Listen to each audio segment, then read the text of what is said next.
How about Walmart? Reporting sales grew at their slowest pace in the latest fiscal quarter in 6 years, setting its shares down more than 9%.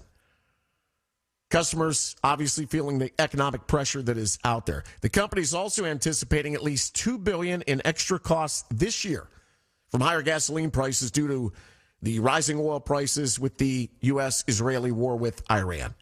Now, Walmart is an economic barometer, big time. Powerful one, too, because you're talking about the largest retailer in the U.S. More than 150 million weekly shoppers. Let's bring on Dan Varroney, highly regarded economic growth strategist, two-time author, and the #1 Amazon best-selling author of Rethinking Economic Growth. Dan, when Walmart's feeling it, we know we've got problems, but what does this say to you? Well, it says to me that consumers are getting very picky about how, when, and where they're spending money. And you really hit the point. And the point is, it's the national average price of regular gasoline. It's reached $4.11 on August 21. It's nearly $1 above a year ago, right? So it's visible in what Walmart is saying. But what's behind that is that gasoline spreads into about 90% of the product categories here in the United States. That's a big number. So Walmart sells a lot of products. Although they do their level best to keep prices down, they're finding that in some cases they're having to push prices up. And on the other side of that is consumers are feeling squeezed because of the extra money they're spending for gas and groceries. You will hear people, in particular members of the Trump administration, Dan, saying that the economy is great, that it's doing well. But Walmart is a great barometer because you're talking about grocery sales, you're talking about discretionary spending.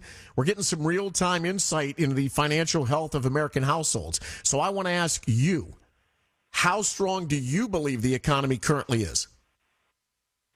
So I'd give it a B to a B plus, but I wouldn't obviously give it an A because I'm concerned about consumers. So when you look at what's ahead for consumers, what's the Federal Reserve going to do in the middle of September? They need to keep rates steady because if they don't, it's going to cost consumers more in terms of what their credit card interest rates are.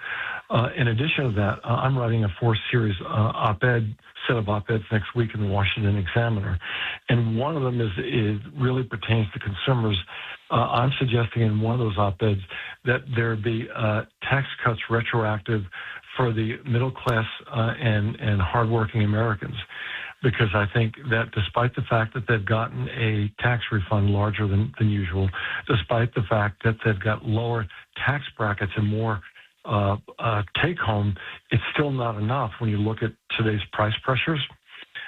So I think that's absolutely necessary. So I think that the Fed needs to keep the rates where they are. I think the Congress and the administration needs to cut taxes for hardworking Americans and for the middle class. I think that we also need to enact permitting reform. That may sound off the wall, but I'm telling you it isn't. Because what that's preventing right now is it's been since the 1970s, since we built new gasoline refineries. And what that does is that helps raise or inflate the price of gasoline. We need more refineries. So things like that will help. When we look at the high cost of beef, sticker shock when we buy hamburger meat, for God's sakes. If there's permitting reform, we can get to increasing the herds and growing more beef cattle than we have today. So those are the types of things that I'm talking about. Talking to Dan Varroney, economic growth strategist. You give the economy a B or a B plus. Dan, I guarantee you there is a large portion of my audience right now going, that is way too high. You just mentioned beef. It's through the roof, and it's going to go higher.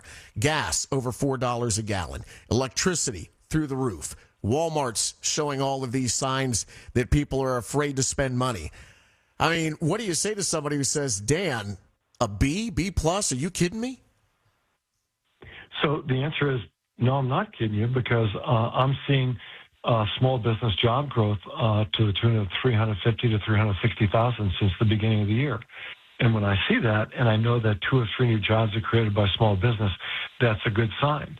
Small businesses are reacting favorably to the reduction in taxes. They've got a expensing reduction for plants and equipment of 100%. That's a big deal for them. They're able to get loans they couldn't get before. That's a big deal for them. So if small business thrives, then the economy thrives. That's one of my contributing factors as to why I see a B or B plus for the economy. So I think that's important. The other thing I see, because of the small businesses, is I see investment growing in small business. To me, in my mind, that's a bellwether for what's to come in the economy. Small businesses, I'll say 6 to 12, 18 months from now, will be adding more jobs. That's very strong for the economy. Those are the types of things that I'm looking at.